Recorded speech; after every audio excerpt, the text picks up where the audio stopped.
Right, welcome to you all, and those that are in the adjoining bar. It's an incredible turnout tonight. And tonight's presentation is Hinkley Point C, Balfour Beatty Marine Works, 20,000 millimetres under the sea, connecting tunnels under the Bristol Channel. We have two presenters this evening. We have Christoph Huber, site agent for Steel Structures. He's had a journey in the tunnelling business that started over 12 years ago, which started with an internship on Crossrail, East Running Tunnels, with Dr. Sowers, and has since found his passion underground and works for BMO Tunnelling on several tunnelling projects in Austria, Germany and the UK. Most recently he is seconded to Balfour Beatty on the Marine Works team. Initially supported the SCL onshore works, and now he is responsible to prepare the TBM tunnels for the offshore SCL campaign. Our second speaker is James Long, Principal Engineer for Temporary Works with Balfour Beatty. He's worked in the construction industry for 13 years, Chartered Civil Engineer with the ICE, and joined Balfour Beatty as a Temporary Works Coordinator at Hinkley Marine Project in 2019, when they were preparing to launch the first of the 3 TBMs. Since then he has delivered a large number of large and complex pieces of the temporary works and contributed to the constructability of the permanent works design for the tunnel shaft connections. James is now a principal engineer and co-leads the temporary works and methods teams at Hinkley Marine Works.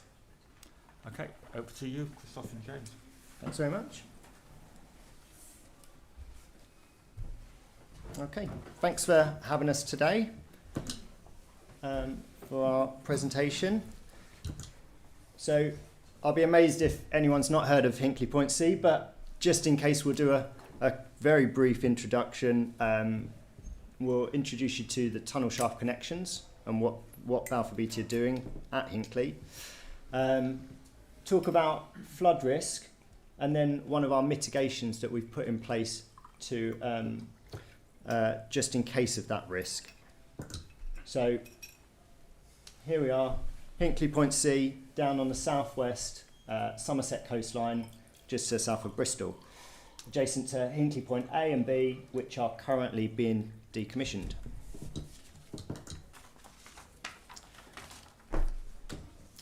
So Hinkley Point C here is a new build nuclear power station with 2 reactors, which are housed in these 2 domed structures.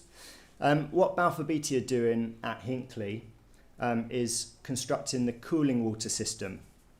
So we're building infrastructure to take seawater from the Bristol Channel, deliver it to the main site, where it will indirectly cool the reactors via heat exchangers under the turbines before that water gets discharged back out into the Bristol Channel, slightly warmer. And it can do this at a rate of 120,000 litres per second. So I'm going to use the classic Olympic swimming pool analogy. So that can fill an Olympic-size swimming pool in 20 seconds. So we've got an aerial view here. Hinkley is the largest single construction site in Europe. It's a pretty busy site. There's lots of going on with lots of contractors. The main works are focused in this red box, which I'll just zoom in on now. And here we've highlighted Balfour Beatty's phase 1 scope of works. So that's constructing 3 segmentally lined tunnels. The 2 blue ones are the 2 intake tunnels, 6 metre diameter, 3.5k long under the Bristol Channel. And the central one is the outfall, slightly bigger, 7 metre diameter, 1.8 kilometres long. Not only this, but also during phase 1 we constructed several onshore SCL galleries to connect the various deep digs onshore, and this builds resilience and redundancy into the system, so the water can be diverted between the units as needed during operations. Not shown on this image is some of the other works we did during phase 1, which based at Avonmouth, we had our segment factory producing 38,000 segments. That's now got a new lease of life producing HS2 segments. And at Avonmouth, we also constructed our 6 reinforced concrete head structures weighing up to 5,000 tonnes. And these head structures is what sits on the seabed, allowing the water to be taken down into the tunnels. And we'll come on to those shortly. So what have we done so far? We've constructed 8.8 kilometres of TBM tunnel, so probably some very familiar looking photos here for everyone in the room. 2 of our TBMs shields, which are now safely buried in the rock mass under the Bristol Channel, and 1 completed tunnel there.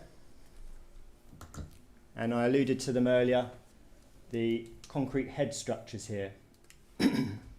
6 of them, and they were lowered down onto the seabed in this first of a kind operation in summer 2022. And I say first of a kind because it's the first time that 2 floating vessels were operated a lift of this size, 5,000 tonnes, in that facing each other configuration. Christoph and I can't really take credit for this work. It was from another faction of the project team, but a very successful piece of work, and they were awarded one of the ICE Southwest Awards only last week. So yeah, fantastic achievement. And I think the proof of that good piece of work was the fact that they landed these heads within 300 millimetres of their design position, which, yeah, is very, very impressive, we think. So what's next? We've got our tunnels, we've got our head structures. Now our phase 2 piece of works is to connect the 2 together. And we call that the Tunnel Shaft Connections Project, because we have a vertical shaft directly beneath the heads, and we have a connecting tunnel linking the shaft to the main tunnel. We need to construct 6 of these in total, 2 per main tunnel. And these are done also in 2 phases. We've got an offshore campaign first and then an underground campaign. So the offshore part, we're using 2 jack-up vessels, firstly to tow a 6.1 metre diameter casing into the seabed, into the seabed. Then we use that to guide a drill piece down to excavate a roughly 20 metre deep socket into the seabed. It also under-reams a shear key as it goes. And then once that comes back out, we lift down a steel liner, which has been prefabricated and also has an integrated isolation cap, which essentially is a very fancy plug to hold the Bristol Channel out from above our heads when we're working there. So we're on with our offshore campaign at the minute. We've installed 4 out of 6 of the steel liners, and a couple of photos here. One on the left showing our 2 jack-up vessels in operation, and the one on the right here is showing one of those steel liners, OSO2, which has also got its integrated isolation cap in, being lifted down through the casing into its position underground. And that steel liner's filled with water as ballast as it's lowered down, just to stop it from floating. So now to the underground part of the works, which is what Christoph and I have been heavily involved with. So I'll just talk you through the sequence of works as we do them. So the first thing we're doing is setting up the main tunnel with various platforms, making it a nice working environment, and installing some propping here to support the main tunnel. Then the offshore campaign happens, the steel liner gets installed, and then we come along, break out the side of the tunnel, and we excavate the adit, which is supporting the rock mass with SCL, until we meet the bottom of the steel liner here. When we get to the bottom of the steel liner, we drain it because we've filled it with water to ballast it. and then we cut an opening to get inside it. Then we do what's a really important stage of the works, which is some probing around the shear key to make sure that so when we install the steel liner, it's grouted around the annulus in place, and we need to make sure that grout is actually there. So the probing is a critical part in the works, just to prove it's there, and make sure the liner and the shear key are going to operate as they need to. We do some pressure relief holes, and then we come back down to the bottom and we cut the bottom of the liner off, one panel at a time, spraying the rock mass, stabilising it with SEL as we go. Once we've cut the bottom of the liner off and we've got this nice chamber at the bottom here, we come back and we widen the excavation. We enlarge it around the back of the main tunnel segments. And this gives us space to install this steel jam frame and concrete surround, which is what's keeping the opening open in the permanent case. Then that's essentially the tunnel shaft connections. Oh, sorry, and then we construct secondary lining for the whole lot. So we do the elbow, the shaft, and then secondary line the adit. And that's essentially one tunnel shaft connection completed, after which we have to clear the main tunnel of all the propping and platforms and equipment, so that it doesn't impede the hydraulic flow of the tunnels as they bring the water into the power station. And we flood it through valves which are installed in this isolation cap here before the isolation cap is lifted up out of the shaft. So you can imagine in this environment, we're digging underground under a large body of water. The risk with the biggest consequence for us is going to be flooding, inundation. So that's one that we concentrated on a lot. Probably a familiar photo for a few people, an example of the consequence of not managing that risk properly. So obviously from history, we knew that, and from history we knew that we needed to safeguard, most importantly, the workforce that are working down there, and then obviously the rest of the site as well. So how did we do this? Well, first of all, we considered the different routes to inundation, so different ways in which water could penetrate into the excavation, into our works area.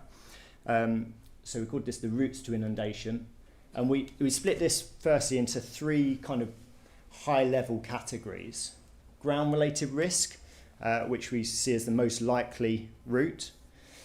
Engineering risk, so that's things like a leak down the isolation cap, which is less likely, more controlled because it's it's an engineered solution with the appropriate designs and checks.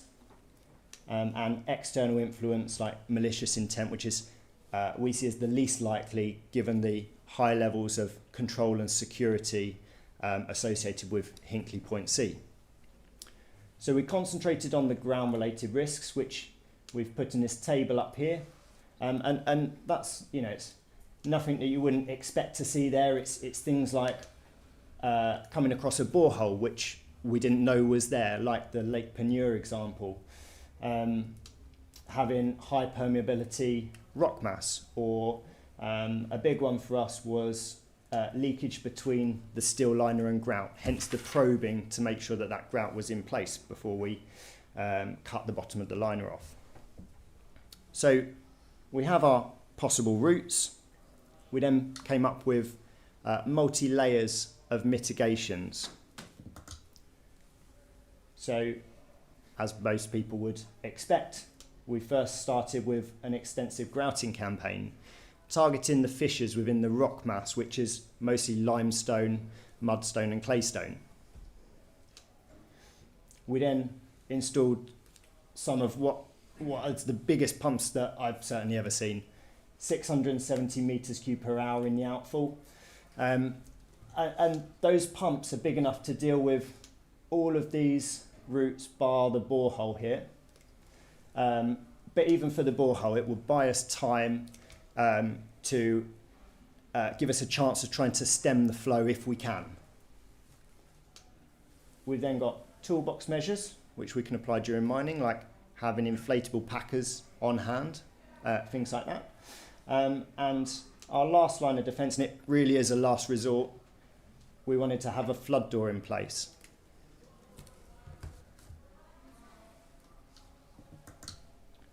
So, the challenge. So we'd identified two requirements here. So we knew we needed to support the segmentally lined tunnel when we broke out. We knew we wanted a flood door. So looking in a bit more detail, we've got our main tunnel here. Here's our adit that we're going to construct. When we take the segments away, there's obviously some ground and water load to deal with there. So we want to resist those or deal with them in another way. Practically, we need a platform to work from for our plant and our workforce. And then if we do get an inundation, we need a bulkhead door, flood door to resist that and to deal with that. And our solution to that, it doesn't roll off the tongue, but it's the internal ring propping and primary bulkheads, the IRPs.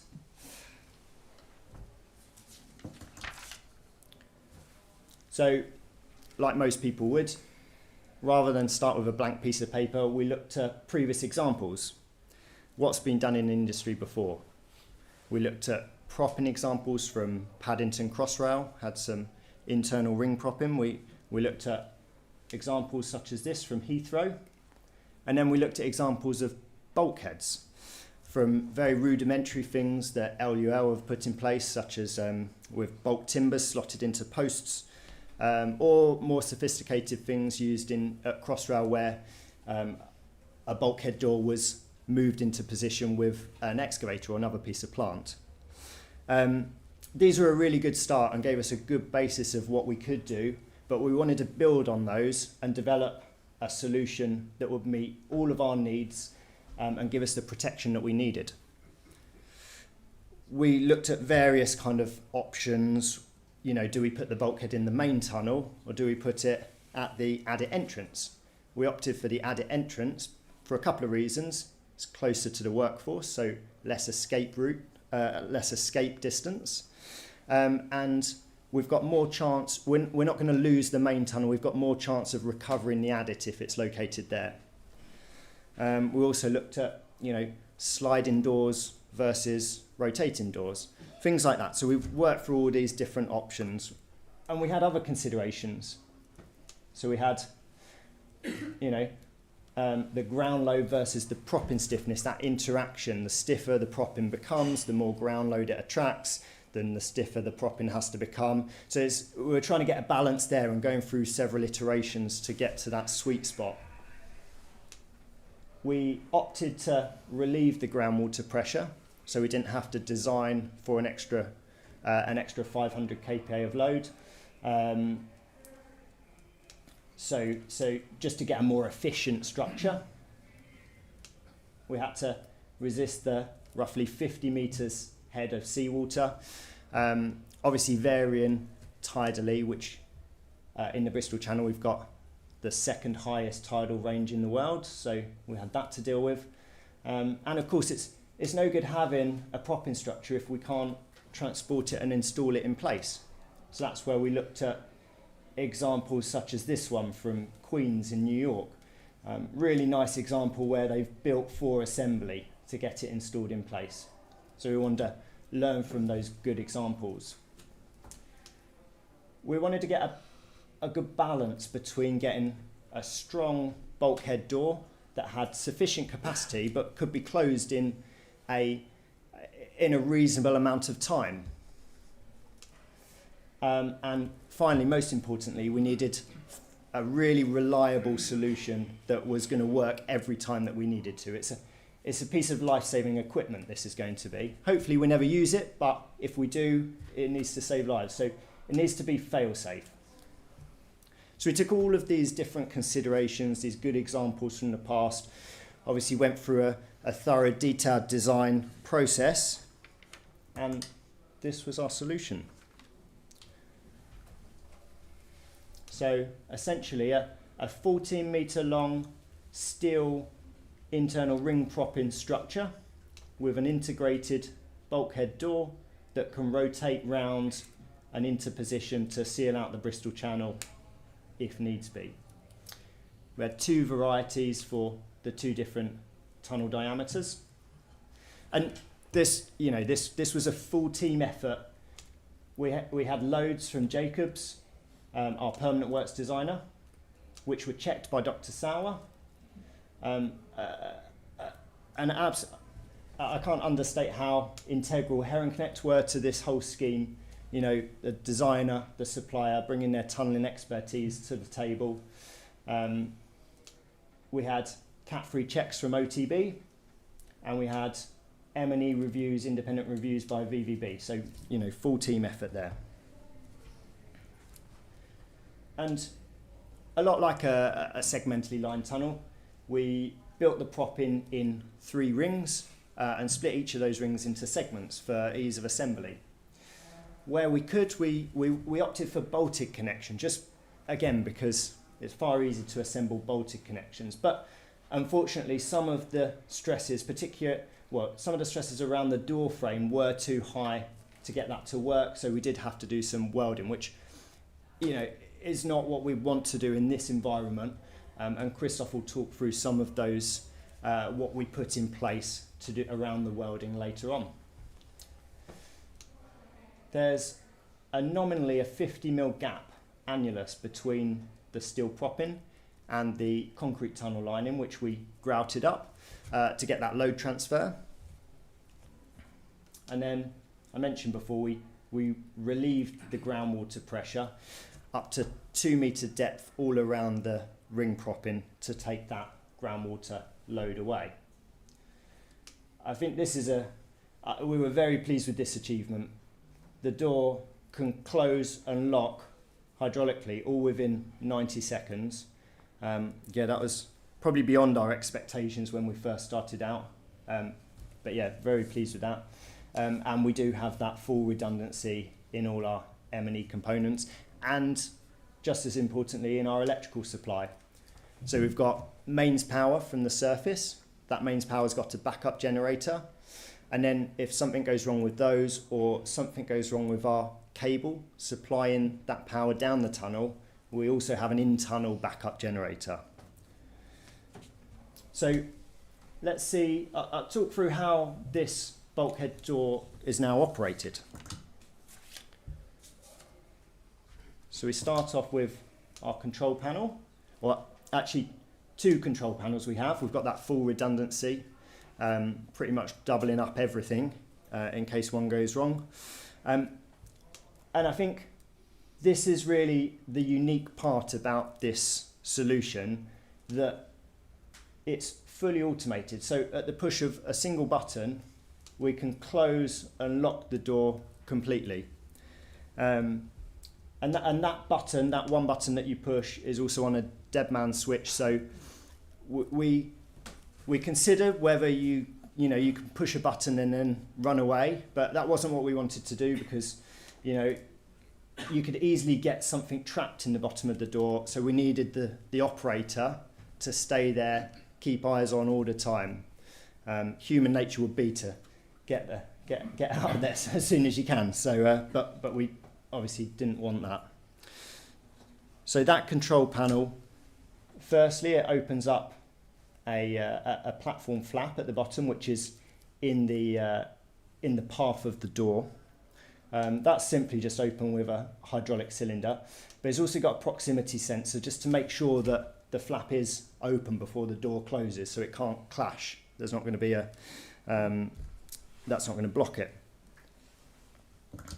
We've got the main drive unit up here, which operates on a rack and pinion system. And the wheels on the main door also run in guide rails, which are these orange radius rails here. And again, full redundancy. This door can be closed on a single motor if needs be, although we don't like doing it.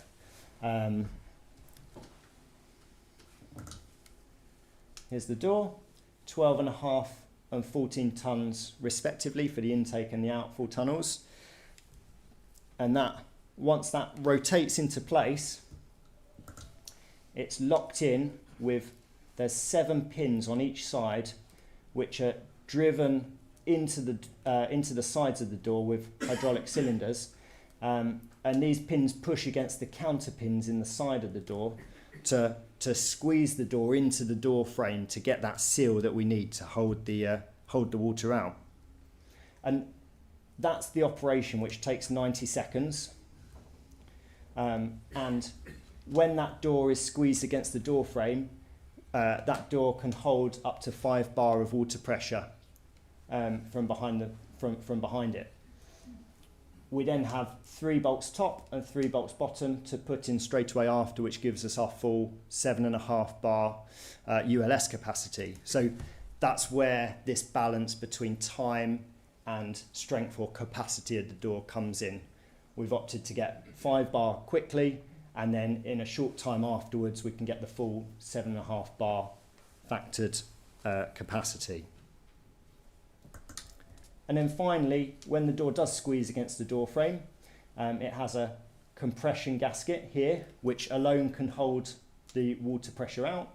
But if for some reason there are some leaks or some problems with that, we also have a backup inflatable gasket. And we have the capacity to inject something into the gap in between if needs be, more for a long-term case. And these gaskets were fully tested both in our factory acceptance test and our site acceptance tests, so we know they work. So other features, I mentioned the pressure relief holes.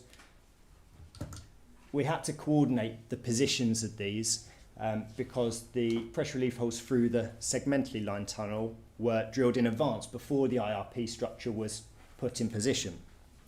So it's quite a coordination task there. We've got injection ports that we can grout through when we do that grouting, which we do in 3 stages to prevent floating.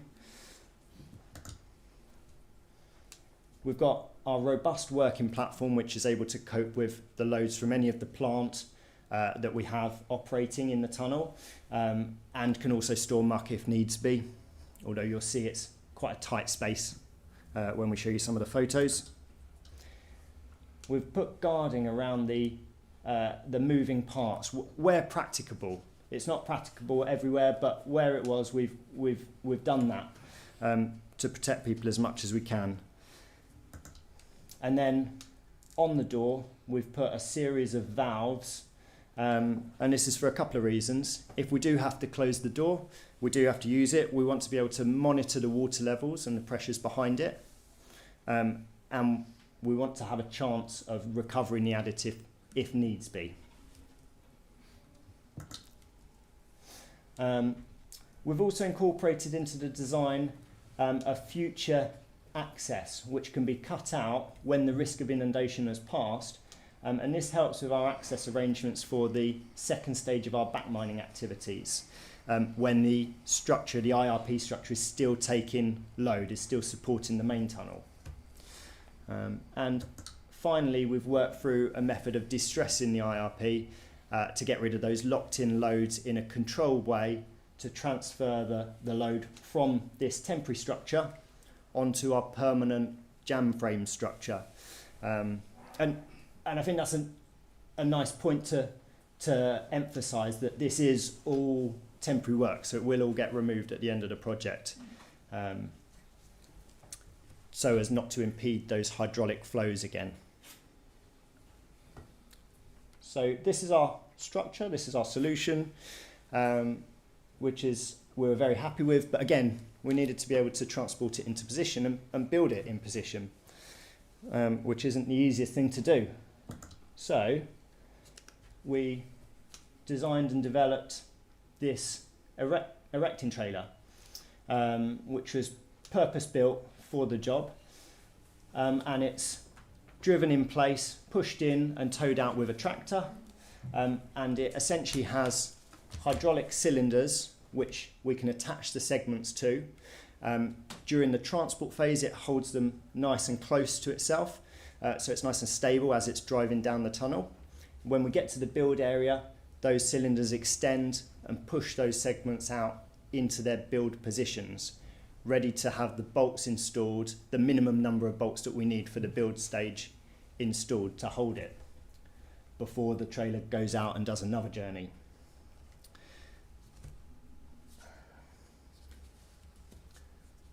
We've got a few features on the trailer. So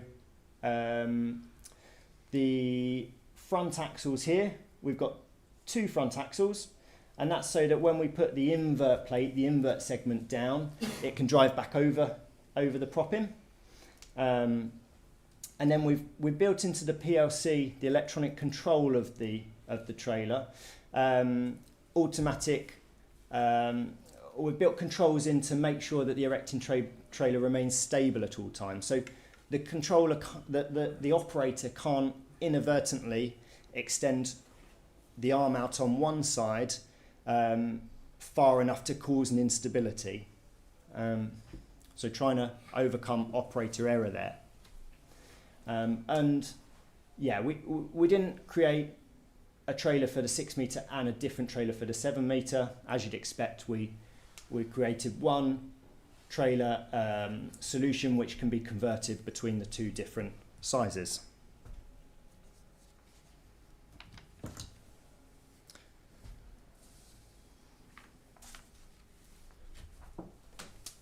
So it takes 8 journeys to get one full IRP structure installed. And then we've designed the trailer so that it can operate on the 7.14% gradient in wet conditions, which are likely. That's obviously quite steep for a tunnel, but the trailer was designed for that. We've got independent steering so it can crab around as needs be. And we've put in an in-cab guidance system. So it's got a camera at the front of the trailer with the front view, and in the cab we've got a video screen with a target that the driver can use to try and remain centred within it, and that worked well. We've also got emergency brakes built onto the trailer, so if we lose hydraulic pressure, those brakes automatically come on to prevent having a runaway trailer scenario down this steep gradient. And then we've got a narrower frontal axle so that the trailer tries to self-centre itself in the bottom of the tunnel. And our wheels or bogies are pivoted so that they can work both on the flat of pit bottom or the curved tunnel invert. So yeah, that again quite a nice feature because we have both flat and curved inverts to work on. And finally for me, we spent quite a lot of time, as you'd imagine, space-proofing each of the journeys around these critical tunnel services. So the ventilation, the fire main, the power, the dewatering, obviously they've got to remain in place all the time. So yeah, we had to work around those, and you'll see later on it got quite tight at times. So we've got our design, we've got our method for installing it, and now Christoph's going to take us through some of the fabrication and assembly stages that we went through.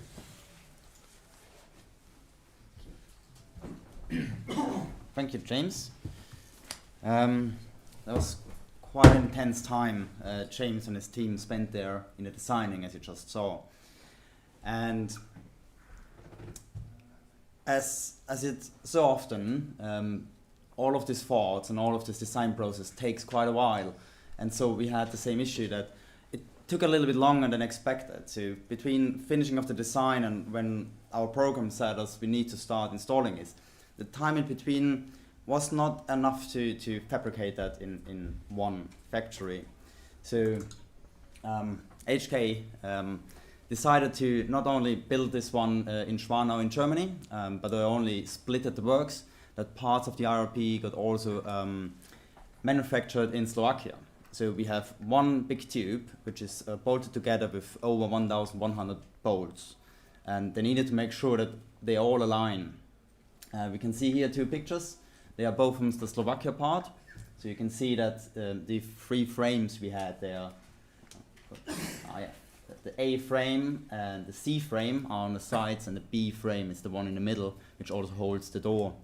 And A and C got manufactured in Slovakia, and what it did is then also they stacked them on top of each other in the factory, put a template in between, made sure that the bolt holes are all where they should be, sent this over to Germany, and then checked that they are all aligning. And they did similar thing with our working platform, which you can see here. They pre-assembled it with a temporary structure in the middle, simulating frame B, which is obviously not in Slovakia, to make sure everything fits. So this was one of the first challenges which came up during the fabrication process.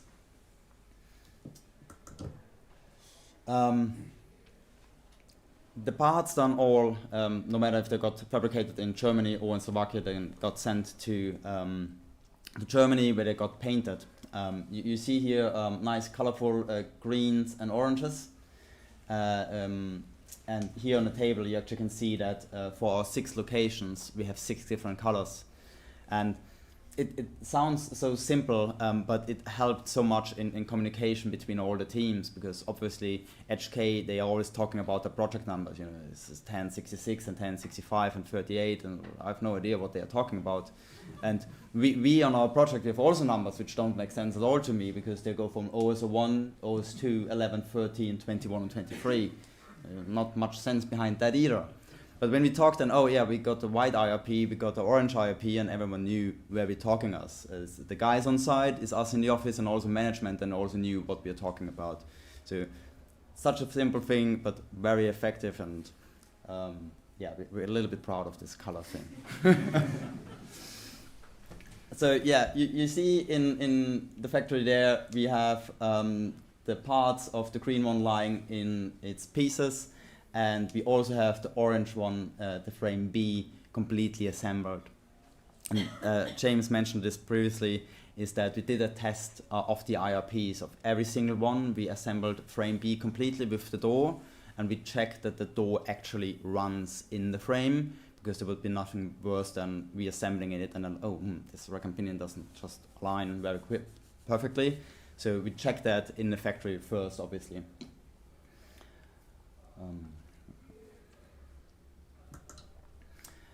We also built one IRP, that was the very first one. It's a 6-meter diameter one for the intake tunnel. We completely assembled this in Schwanau, but we didn't only let HK assemble that and then we came and said, oh yeah, look nice and tick boxes. No, we actually sent our workforce, so it's all had 2 of our workforce, of our fitters, blue hats, over in Germany for duration of over 7 weeks. So obviously it was very missed on site, but it was very effective that they've been with HK, been there, helped them assemble these IRPs, because most of the TBMs, you know, they're, even though everyone's a little bit different, in principle they're more the same. But this is a new one. It's new for HK, it was new for us. So it did quite help a lot that we send our guys over there and spared them on site. So during this time, they always also picked a lot of things up where, like, during the design or during the fabrication, we were like, oh yeah, we can do this, and then our guys like actually, no, that doesn't work on site. We can't do that, just because there's so many physical constraints which we have not only in the tunnel but also on HPC as a project. As I said, the assembly of the first one took over 7 weeks. We had a total fabrication time of 8 months until we had the first one ready to ship. And after the 7 weeks of assembly of the first one, we had a project team, which is us from the delivery side, designers, also our workforce and health and safety, to be over there, and the typical photo during or after the factory acceptance test. So we're quite happy there. Design done, fabrication done. Now we did send them to site. Obviously in total we had about 12 trucks per IRP which we needed. and about half of those trucks needed a movement order, so it's not just sending a truck. And those who've been on HPC or know how difficult it is to get transports to site, that was a very more difficult thing than I thought to get transport to Hinkley. The Erection trailer, James mentioned it. We also had this bespoke thing designed just for this job. We have the working baskets in the front and in the back. You can see here also the 2 row of wheels in the front to help us step over the inward plate. And you also can see here the side part, this working platform, which was integrated. So obviously especially for the crown segments, those platforms were folded in so that we can put the segments on.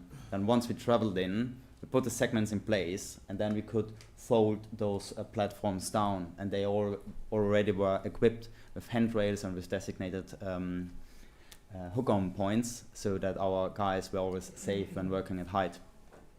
So this was always already considered during the design phase of the trailer.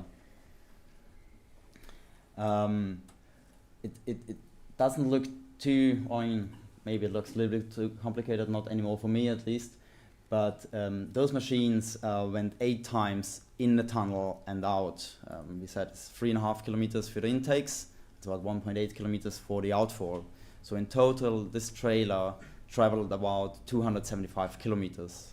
So that's from here where we are at the moment, in a direct line to Liverpool Airport, or to Manchester Stadium. It's 266, if someone knows where Manchester Stadium is.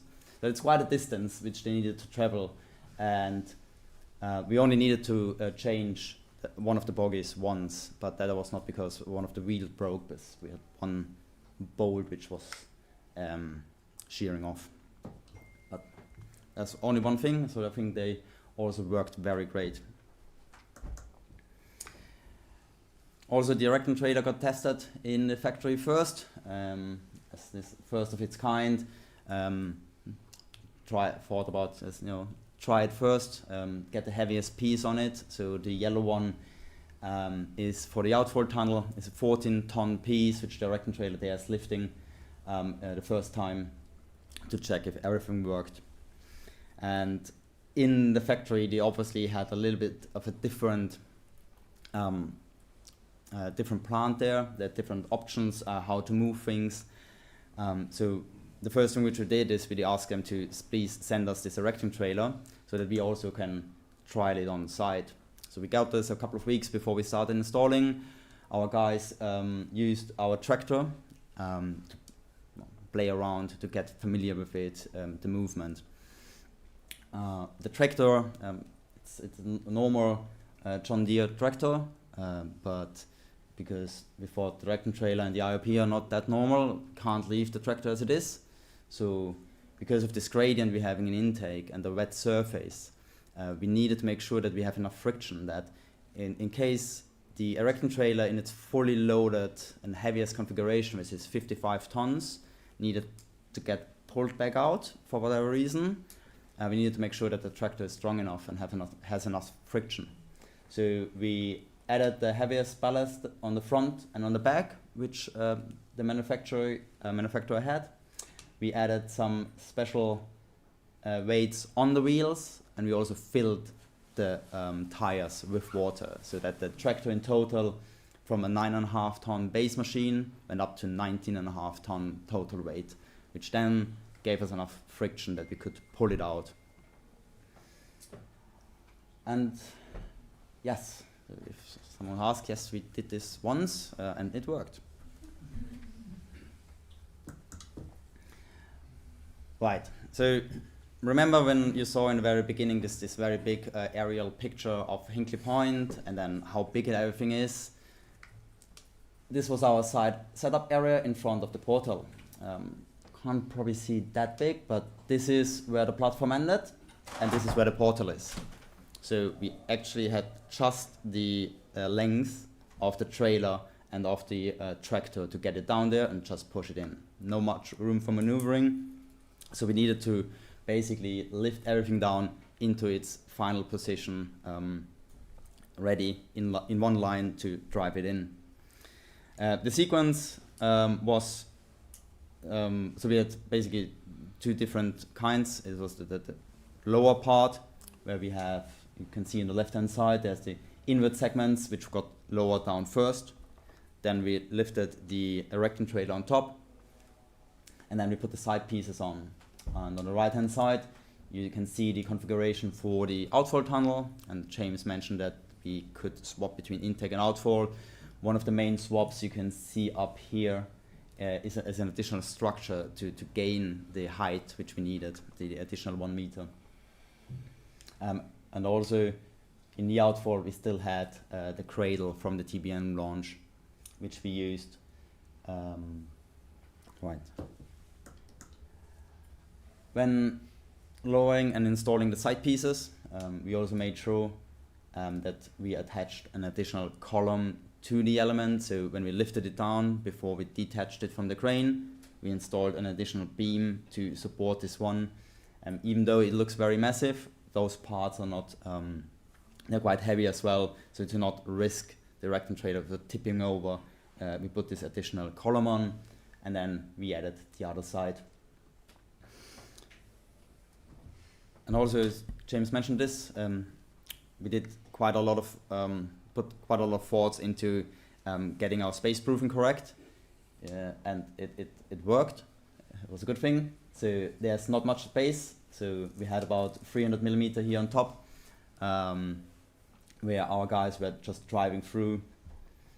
And when driving in there, it was quite a challenge for our drivers, because they got some feedback, because if they are going too fast, the erection trailer, the loaded erection trailer would start to pump up and down, because, you know, with these little steps between the segments, so it was starting to pumping.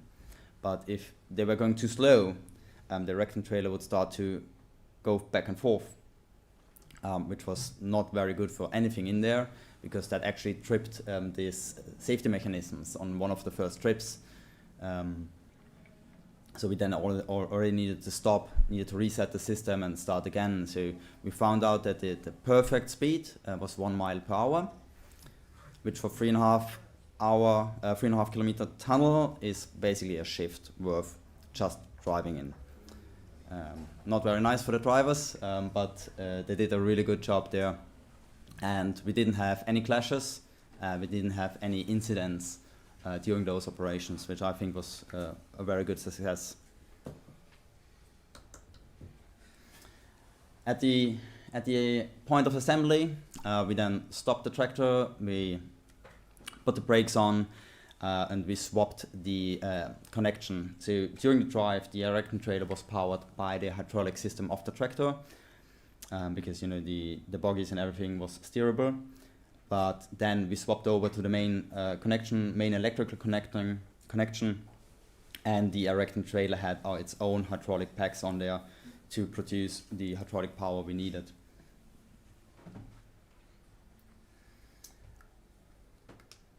There you can see the arms of the sides. As mentioned, there's two modes. So the first mode was that both sides are going out at the same distance to keep the erection trailer stable and not bring any instability in. And once they were in the final or almost in its position, like you can see here, it's almost there. We could switch to a single mode and then just adjust it on the last millimeters to bring it in a position so we can get all the bolts in for its temporary structure, temporary state. And the right hand side, you can then see when we put in the crown and the key segments.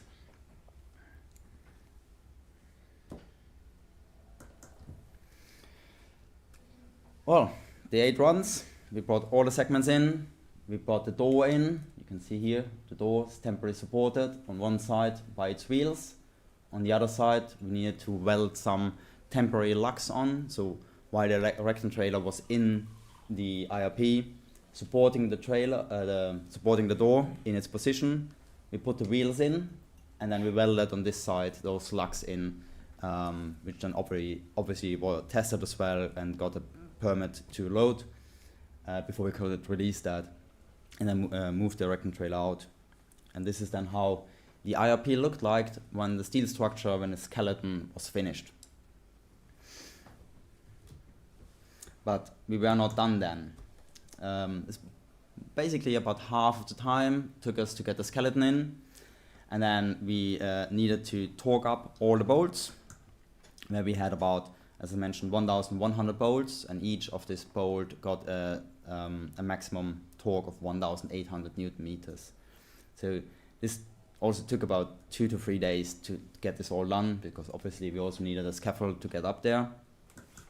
We needed to weld the door, or left and right of the door. We needed those welds because the stresses were too high for the bolts. We needed to manage the pressure relief holes, to get them away and get the water nicely managed out of the IRP. We had about a 50 millimeter annulus around the IRP, which we needed to grout. Then the deck, which we needed to have an operating platform, needed to be installed, and then the mechanical and electrical fit out. The door welding, we had about, if you look on the circle and you have on the left hand side, there's your door, and about 2/3 of the left hand side radius or circumference, that's what we needed to weld on the left and right hand side. The areas were quite tight in there, so we had in the corner in here, you can see that that's not really a nice position to get in for the welders. Also in here, it looks even worse. I mean, you can't see much, but that I think gives a good impression of how tight it was in there for our guys to work. The preheating was required of about 100 degrees, so it was also not the nicest environment. Fortunately, there was no other works going on in the tunnel, so the rest of the tunnel had about 17 degrees, so that was them moving 2 steps back, and you'd be between 100 degrees and 17 degrees.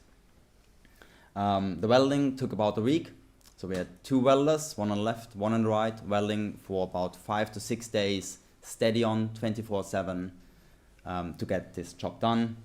And after 1 day of cool down period, we then did a visual inspection, and we also did a MPI testing on those welds.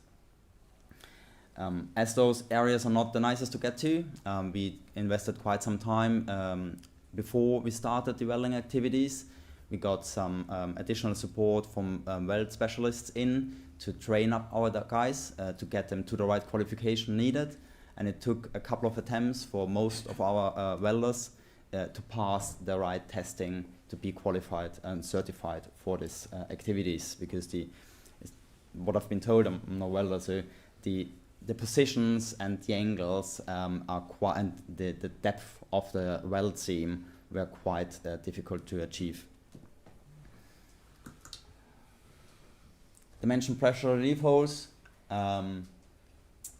It looks a little bit not so interesting at the picture maybe, but as James mentioned there, the pressure relief holes have been drilled beforehand, and the design was done by Jacobs for the ground dewatering, and the design of the IRP was obviously done by HK, and they are not actually using the same software, so that was quite a challenge to get these pressure relief holes to be 100% in the exact location.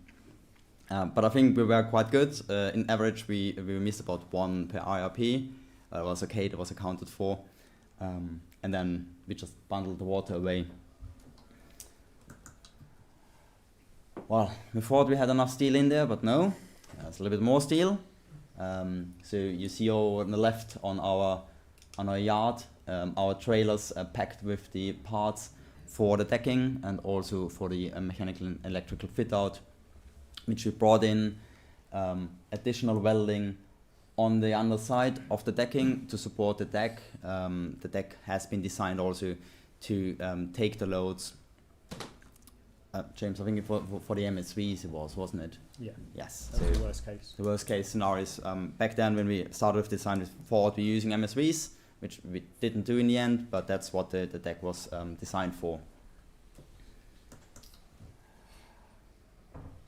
You remember the door still hangs up there on its two wheels on one side and the two temporary locks on the other side. So we needed to assemble the door guide rails with the rack on it.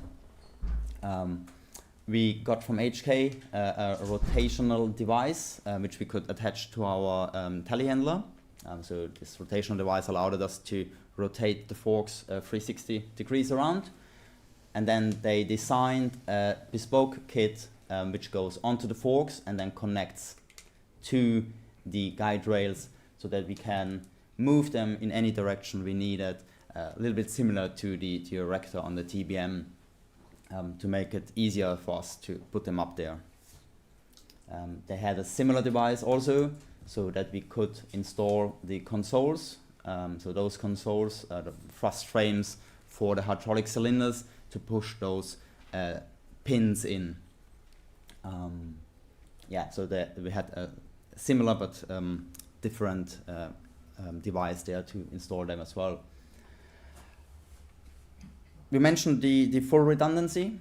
So the full IRP runs in two separate systems, electrically and hydraulically. So you hopefully see a lot of hydraulic lines running up and down here. That's because every one of the cylinders is connected to two separate hydraulic pumps. And also here you can see the loop A and loop B of our hydraulic system. The installation of the M&E in total about 3 weeks. And after about 4 months, it took us to get 2 of those IRPs in and functional. And that's how they looked like. Pretty nice and shiny. And we were quite amazed when we then standing in front of that and looked at these nice pictures. That was the one part, and James mentioned that this is heavy risk of inundation. So it's very good to have this thing installed, but if this is not getting operated correctly, we might close the door in a situation where we don't need to close it, and then we might have the problem that we can't open it again, and the edit is lost. So what we did as well is that we worked with our digital team and with our health and safety team, and we created... Oh, sorry, I jumped over there. I'll come back to that in a second. You see the panel here with the one button to press to operate the full door, and that is how this works.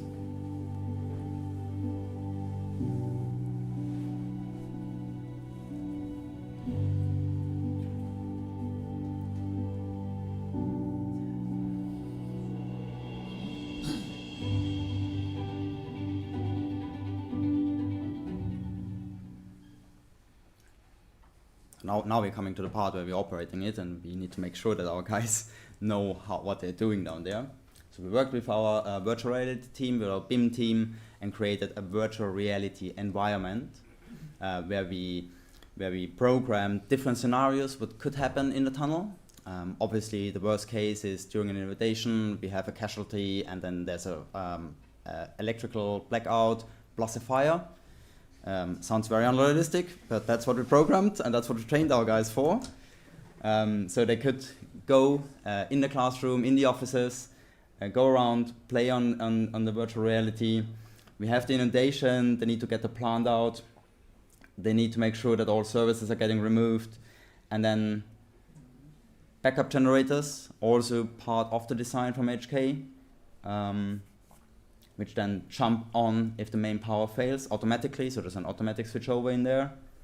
You see this one button there closing, one button pushing, and there it's closing. As so often, there are things trapped underneath, so our guys need to be aware of that. They always need to look everywhere to make sure the door is not blocked in some case, so that we can close the door. We got really good feedback from our guys on the ground. So we did them first a brief introduction, what the IRP is and what the processes are. Then we let them play around in small groups on the virtual reality. And then in the end, everyone thought, now we are fully trained up. but we also executed some big drills. So we called them category 3 drills on HPC. It was us going in there. We are giving them just a couple of instructions what's happening, and then they need to react on their own. Hinkley Point C fire rescue services attended and helped us play this through. So we also tested the response from our on-site rescue teams, if they know what they need to do. We created a little bit of smoke to simulate a fire. And as I said, we had the inundation, we had 2 casualties, we had the fire, and I must say we did this with all of our 3 gangs, and I was down there and directing them, and I was quite impressed from the capabilities, especially of our incident responders and of our lead miners and pit bosses, how they reacted very calmly. They got one through after the other. Obviously, they didn't get everything right, but they got more right than I thought they would. We got a couple of very good learnings out there. While we did this in the tunnels, we also obviously checked that the guys in the office also know what to do. So we checked our control room, we checked our shift managers, and also our senior management, because they needed to communicate with our client to make sure what are the next steps. Obviously, in a fire, it's not a big thing, but in an inundation, we have these big pumps in there, so we can, depending how much water is coming in, we can transport a lot of water out, 670 cube in the outfall tunnels. So this gives us a lot of time, and so a lot of people need to come together and make decisions. What are we doing? Do we inject more toolbox measures? Do we try something else, or do we abandon the edit? After all this has been done and tested and trialed, and we put them through all of that, the guys were ready to mine. And James, that's back to you now. Thanks, Christoph. So just going to finish this off with a few photos of the IRPs in action and just give you an update of where we are at the minute. So here they are in all their glory, fully operational, ready to go mining. We've got our drill rig on the left set up ready, and our Brock undertaking the breakout sat on the working platform there. And I just want to draw your attention to how it's quite a tight working environment, and bear in mind that this is the bigger IRP. So when we're in the smaller one, it's going to be even tighter. But we did do quite a lot of work to space-proof all of our plant and the structures together to make sure that they will actually all fit. So where are we now? Mining works are ongoing. We've excavated our 2 outfall connection tunnels and found the bottom of the steel liner. That was quite a relief finding those. They were where we hoped they were. And a couple of images here. This one quite nicely just shows, it's quite an awkward angle that we're working at this 45-degree angle that's necessary for the hydraulic flows and the operation of the system. Is not what you'd choose if you had it your way. But that's what we've got to work around, and that's what we're doing. And here's a photo of us at Advanced 5. Note, the IRP is not quite as shiny as it once was. And finally, here we are. We've found the bottom of the steel liner. This small circular hatch here. Once that's opened up, there's a chamber within it with valves that we use to drain down that liner, which is what those hoses are there. Water out and air in. And here we've got our personnel access for doing that all important probing and pressure relief holes. This photo is looking up the shaft at the underside of the isolation cap, and you can see the complex mechanisms in place, the locking mechanism around the perimeter, and the valves which will ultimately be used to flood the tunnels. And finally, this photo was taken just at the weekend. This is our most advanced connection where we've started that cutting out of the bottom of the steel liner.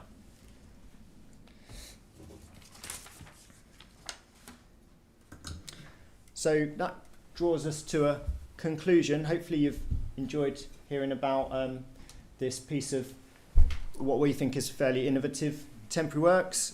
I think it's fair to say that we're really proud of what the team have done to achieve what we have so far, and we just wanted to share that with you today.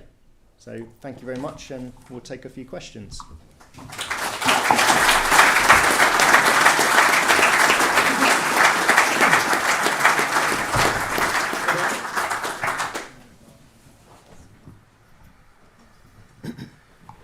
Thank you very much for the presentation. Willie Archibald, Strabag. The question I'd like to ask is basically the flood door and the temporary services. You spoke about removing the plant and what have you, and you spoke about how fast you could close the flood door, but you have the temporary services, you have the electrical, you have the compressed air, and what have you, and earlier on your slide you showed store belt, we did the flooding in store belt, and one of the main reasons that store belt flooded because they couldn't remove the temporary services and the man entry into the cutter head. Yes, so we did consider that, and we started off with a hope to be able to close the door within a 15-minute time period. That included evacuating everyone out and doing everything we needed to seal off the adit. We looked at different options. Could we put the services through the side? It just didn't work out to be very practical to do that. So what we're making sure we've done is having quick releases, valves everywhere, just on the either side of the door, so that we can remove those quickly. And we estimate a 5-minute allowance to clear the area behind the door, remove all of the services, and clear the entrance so that door can be closed. And what that 90-second door closure, that quick door speed gives us, it buys us more time to be able to do that. So we've got people at the adit disconnecting services whilst we've got other people making sure everyone's out from behind the door. Okay. Thank you.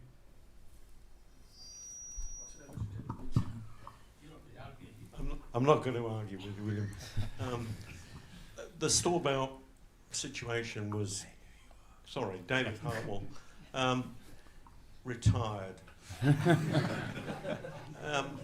The store belt flood was fairly dramatic, and the upshot of it is that when we came to do the cross passages, this whole issue of flood doors and protection came up, and we did a very similar but very simple version of what you've talked about, with basically the door running in some circular channels. But we were working up to 7 bar, and I'm just wonder whether in retrospect you think you've got a rather large factor of safety in all this, because we certainly didn't have anything like that level of complexity and steel on store belt, which we did the same thing on 29 cross passages. Did you test them? Yes. Yeah. Each one was put in place and tested.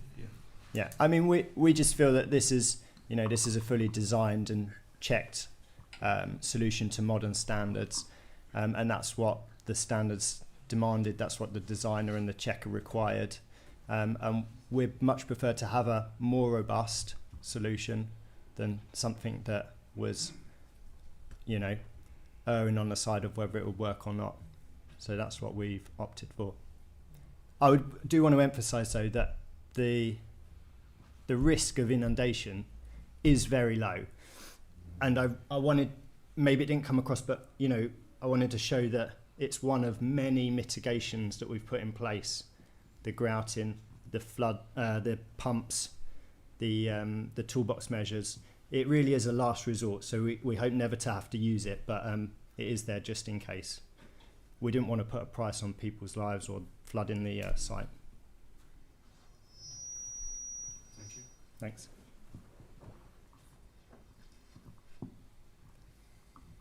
maybe ask one about the assembly or the fabrication. No. Keep. It's good. Design is interesting.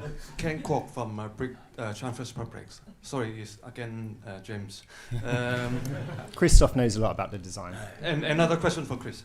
And it's very robust design, and but when it's leak for 5 bars, and it will not come suddenly for a big blast. It comes from small leak, and then you increase. So what is the criteria you communicate with your construction team? When they need to start the process to the commissioners, the team, and start to close the door. This is the first question. Second question is the design assumption for this bulkhead.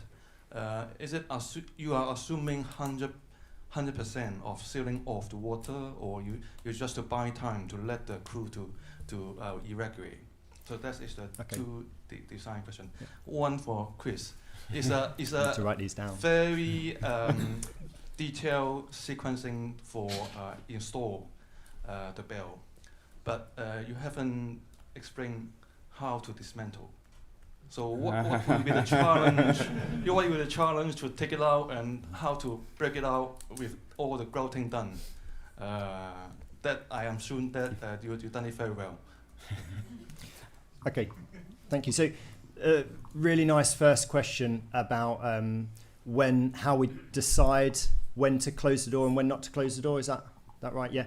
So we've got and Christoph's worked hard on this, a full procedure which we've tried to make as simple as possible to tell us when to operate the pumps first and foremost, and then when we get to a point where we need to either think about or actually close the door using a red, amber, green system. And one of the main criteria for when we close the door is back to basics, is a line on the threshold of the door opening that when we've got water up to that level, that means we close the door. And we wanted to keep it as simple as that because, when people are operating and there's water coming in, it's hard to think straight in that scenario.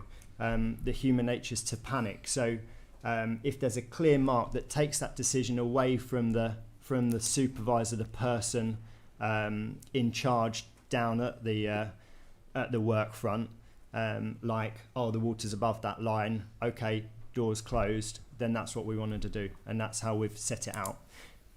Not only that, we also have that communication back to the control room, so it's never on one person's head. So we tried two things. We tried to split the responsibility between the control room and the supervisor, and we've tried to make clear marks for when you do and don't close the door. Okay. Can I also add on that? We still do monthly drills. So we have at the moment 4 gangs operating in a rotation, and we do a drill with each of those gangs every month.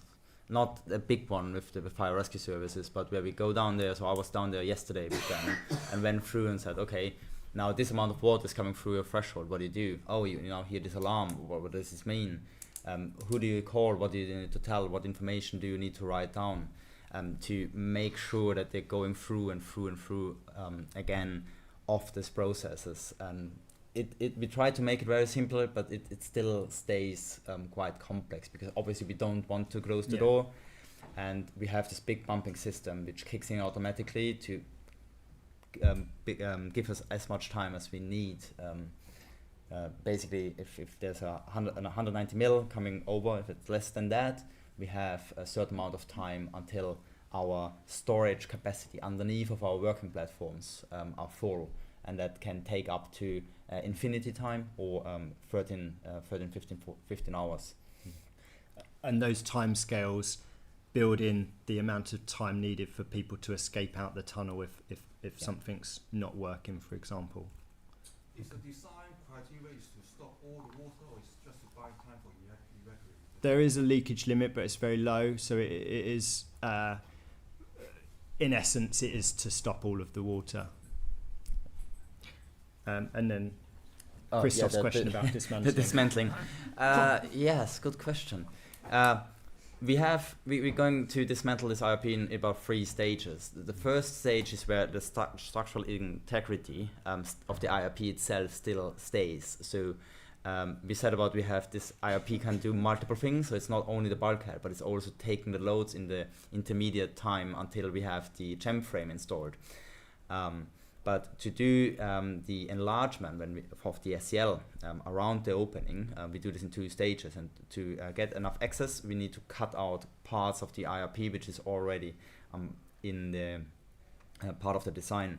How are we going to do this? Because it's already thought about, we can dismantle everything quite easily. There are a couple of bolts to unscrew, and then we're cutting through the steel skin with hydropower jetting, hydro cutting.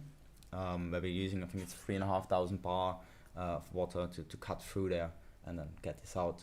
The second stage is then, obviously once the loads can be transferred on the chain frame, we need to enlarge the door area, so to allow our secondary lining team to get in and get their shutters in. Similar to that, because we have the access on the other side, we just can cut this out using this water jetting. And stage 3 is in development.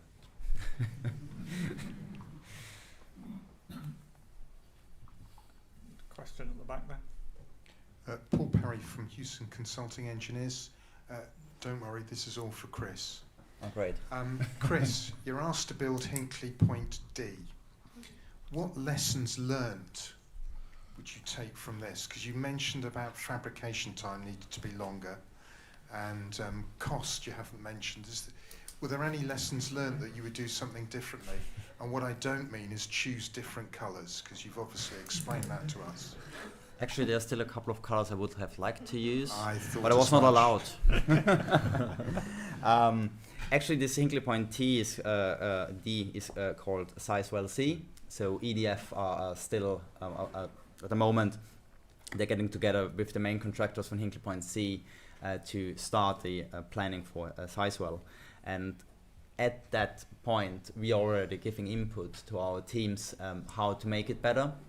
I think one of the big lessons learned is there to, obviously in Sizewell we have a little bit of different geology, so it might allow us to do the sequence differently, to do the shaft first and then drill through with the TBM, which then reduces the need of this massive structure. So this is one of the lessons. If you would do number D at the same geology, I guess there would be similar thoughts about doing this. But so to be honest, I haven't thought about doing a Hinkley Point D. Yeah, I certainly think we'd look to try and high level resequence things so that we could maybe do the shaft first and then drive the TBM through it. You know, you've got a purpose-built machine that's good at dealing with groundwater and wet conditions. Why not use that if you can in the way it's designed to be used? On small things, because we were happy. Normally in our business we do things once and then the next time it's a little bit different, so we need to think again. But here we actually did it 6 times. So between the first one and the sixth one we had quite an increase or quite a learning. And the small things is like pre-assembling things on the outside, like I mentioned this lifting lugs for the door. So on the first one we had quite difficulty to get them in place and weld them on. So on the second one we already pre-welded them onto the door, which helped us a lot and saved a lot of time in the tunnel. So it's a lot of small learnings. Another simple one, like when we convert the erecting trailer, some of the hydraulic and electrical connections, we didn't have the quick connectors in the right places. So something simple like that, which we retrospectively did, we do from the start. So, you know, you can't think of everything at the start. We're all human. We learn as we go along. Would you have changed the colours? I did try to pursue a project manager for pink, but he was not keen. Thank you. Any other questions? Right. Okay. Right. Well, thank you very much for your presentation, Christoph and James.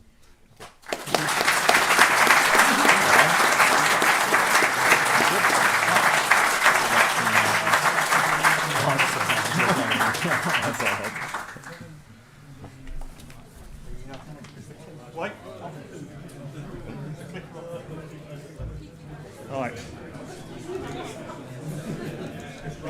Right. Can I have a bit of quiet just for a minute, please? Right. One important item tonight. Food and drink is kindly sponsored by Balfour Beatty. When I let you go. It's unfair, they're already there. A couple of other slides, not too many, honestly. The health and safety course, the BTS health and safety course, is on Monday and Tuesday next week here at the ICE, actually in this room. There are a couple of spaces left, so if you have anybody, email direct to Divic at the moment. You can go onto the website and you'll see that it's an email. We've got a little problem with the booking system, but Divic's email is on the website, so that you can email him direct and he'll sort out any bookings. So we would love to see a couple more people on the course for next week.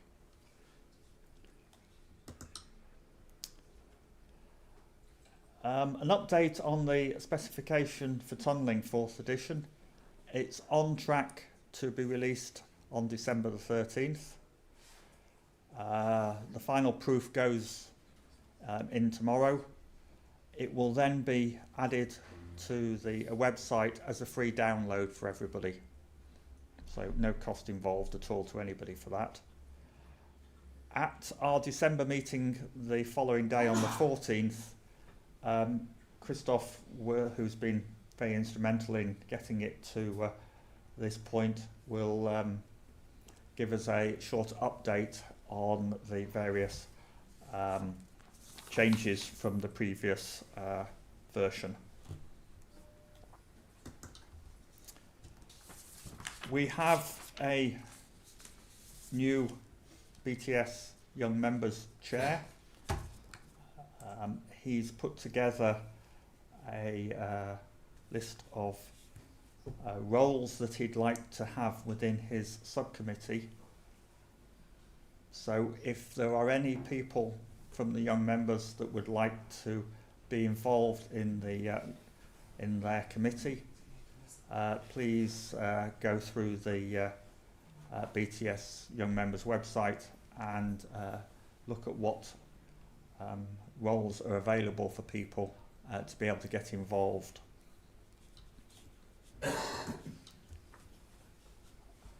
That's the calendar of events for the young members for next year.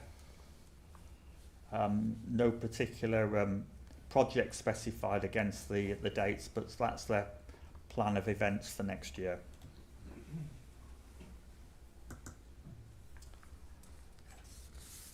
The Harding Prize for tunnelling engineers of under the age of 33 and below. The closing date for entries is 5 o'clock on the 12th of January. I think somebody's got a date there. That should say 2024. But so if you've got any people within your organisations, membership of the BTS is not a requirement, but most of you are corporate members anyway, so that covers anyway. So please encourage people to submit. If you go onto the website, there's all the information and rules about it on there.